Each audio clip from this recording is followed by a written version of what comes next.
Most investors think leverage is dangerous, and usually they are right. If you borrow money to buy more stocks, eventually you'll need to pay it back. And if that payback period is during a crash, you're gonna get destroyed. But what if I told you there is a way to use leverage that actually reduces portfolio risk?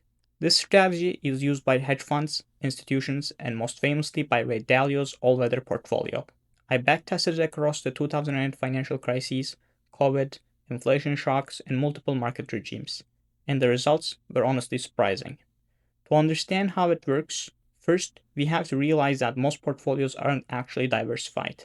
People think owning 10, 20, 50, 100 stocks means diversification. But actually, during crashes, correlations go to 1.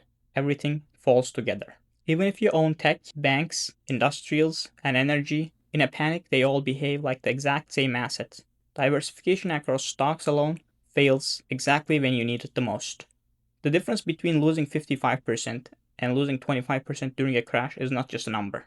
A 55% drawdown requires a 122% gain just to break even, and a 25% drawdown only needs about 33%. That difference completely changes long-term compounding. Risk parity solves this differently. Instead of allocating capital equally, it allocates risk equally. Notice something strange here? Bonds completely dominate the capital allocation. But despite taking up the lion's share of the money, every single asset contributes roughly the same amount of portfolio risk.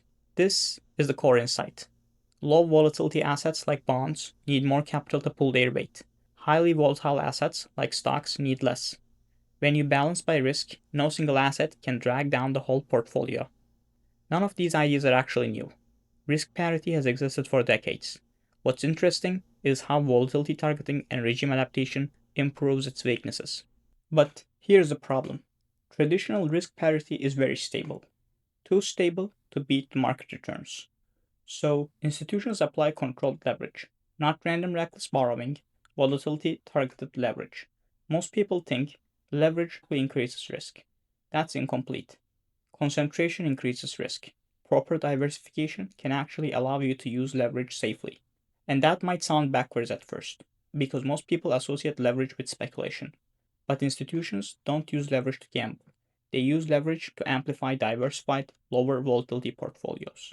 Instead of permanently sitting at 2, 3, or 5x leverage, the system dynamically adjusts based on what the market is doing. When markets are calm, leverage increases. When volatility spikes, leverage decreases. A widely diversified portfolio with moderate leverage can actually be safer than unlevered, highly concentrated stock portfolio. Volatility compounds against you asymmetrically. Large losses mathematically can damage long-term returns far more than most investors realize. Reducing volatility and drawdowns can sometimes increase long-term compounded returns even if annual returns stay similar. This is one reason why macro funds and institutional portfolios often look very different than retail ones. They are not trying to maximize raw return alone, they are trying to maximize return per unit of risk. This is where things get interesting.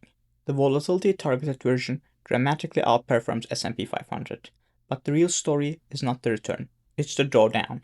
The goal is not to maximize returns, it's to maximize survivability. During the worst crashes in the modern history, the regime-adjusted portfolio lost less than half as much as S&P 500. Let's look at the tape. In 2008, stocks completely collapsed. Because risk parity included long-duration bonds and gold, the portfolio remained far more stable. During the 2020 COVID shock, everything crashed simultaneously.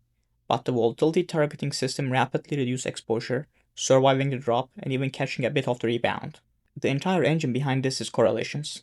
Stocks and bonds are usually negatively correlated, and stocks and precious metals have near zero correlations. When one crashes, the other stabilizes the portfolio. This allows leverage to be applied much more safely than most people realize.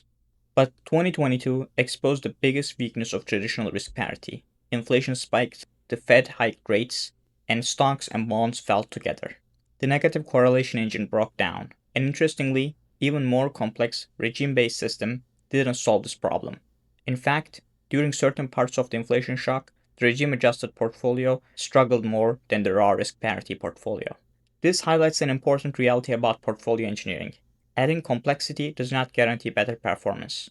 Regime systems can lag overreact, or misclassify environments, especially during structural market shifts.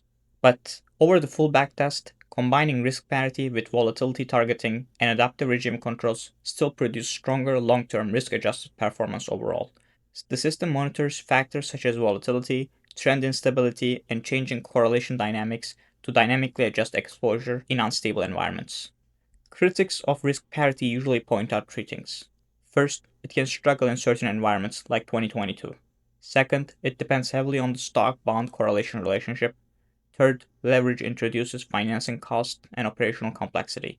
And honestly, those are all valid criticisms. Historically, the results were extremely compelling. A higher compound annual growth rate, drastically smaller drawdowns, and much better Kalmar ratio. This is the holy grail chart in finance. Higher returns with lower risk. Notice exactly where the regime-adjusted portfolio sits compared to simply holding stocks. But risk parity is not magic. It can fail, correlations can break, regimes change, and inflation always matters. But this framework completely changes how you should think about diversification and portfolio construction. While most investors spend all their time thinking about what to buy, professionals spend far more time thinking about position sizing and risk.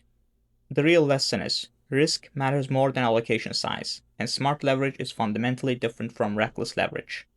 If you want to build your own smarter portfolios, check out perspicium.com. Link in the description. You can explore stocks, bonds, commodities, crypto, and other asset classes, compare their risk and return profiles, analyze correlations, and see how they perform in different market conditions. You can also explore sectors, identify trends, and dig deeper into assets with detailed performance and risk analytics. Then, once you've found the investments you like, use Portfolio Optimizer to build a portfolio that's tailored to your goals, whether it's maximizing returns, improving risk-adjusted performance, or creating a balanced allocation. If you found this video helpful, please leave a like and consider subscribing. If you have any questions, suggestions, or topics you would like me to cover, let me know in the comments below. Thanks for watching, and I'll see you in the next one.